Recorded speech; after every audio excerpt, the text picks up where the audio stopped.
এবং জনগণের স্বাধীনতা রক্ষার যুদ্ধে সশস্ত্র বাহিনীর ভূমিকা দেশের স্বাধীনতা প্রিয় জনগণকে আশান্বিত করেছে। 2024 সালের 5ই আগস্ট পরবর্তী অস্থির সময়ে এবং দৃশ্যমান প্রশাসনিক অচলাবস্থাতেও সশস্ত্র বাহিনী অসাধারণ ভূমিকা পালন করেছে। এমনকি অন্তর্বর্তীকালীন সরকারের পুরো সময়টিতে আইন শৃঙ্খলা রক্ষা থেকে শুরু করে দেশের শিল্প অঞ্চল, নগর বন্দর এবং স্থবির হয়ে পড়া অর্থনীতির চাকা সচল রাখার ক্ষেত্রেও সশস্ত্র বাহিনীর ভূমিকা ছিল ইতিবাচক। গত 12ই ফেব্রুয়ারি মাসে অনুষ্ঠিত অবাধ, নিরপেক্ষ এবং গ্রহণযোগ্য নির্বাচন সম্পন্ন করার ক্ষেত্রে অন্তর্বর্তীকালীন সরকারের প্রতি সশস্ত্র বাহিনীর সহায়তা ছিল দেশ ও জনগণ এবং গণতান্ত্রিক বিধিবিধানের প্রতি সশস্ত্র বাহিনীর আস্থা ও বিশ্বাসেরই প্রতিফলন। উপস্থিত অফিসার্স এবং সৈনিকবৃন্দ,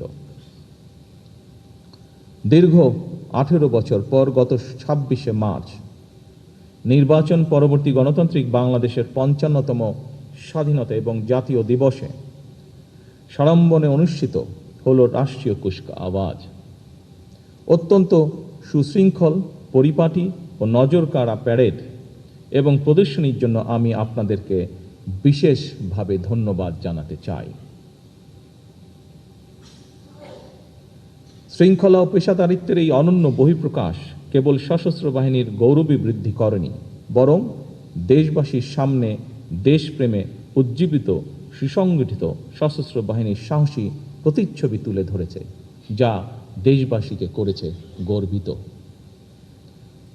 উপস্থিত অফিসার্স এবং সৈনিকবৃন্দ, স্বাধীনতার ঘোষক সাবেক সেনাপ্রধান শহীদ প্রেসিডেন্ট জিয়াউর রহমান, সাবেক প্রধানমন্ত্রী দেশনেত্রী মরহুমা খালেদা জিয়া বিশ্বাস করতেন এবং বর্তমান সরকারও বিশ্বাস করে, বাংলাদেশের ধর্মীয় সামাজিক মূল্যবোধে উজ্জীবিত দেশের জাতীয়তাবাদী শক্তি এবং সশস্ত্র বাহিনী যদি শক্তিমান এবং ঐক্যবদ্ধ থাকে, তাহলে বাংলাদেশকে কেউ কখনো পরাভূত করতে পারবে না।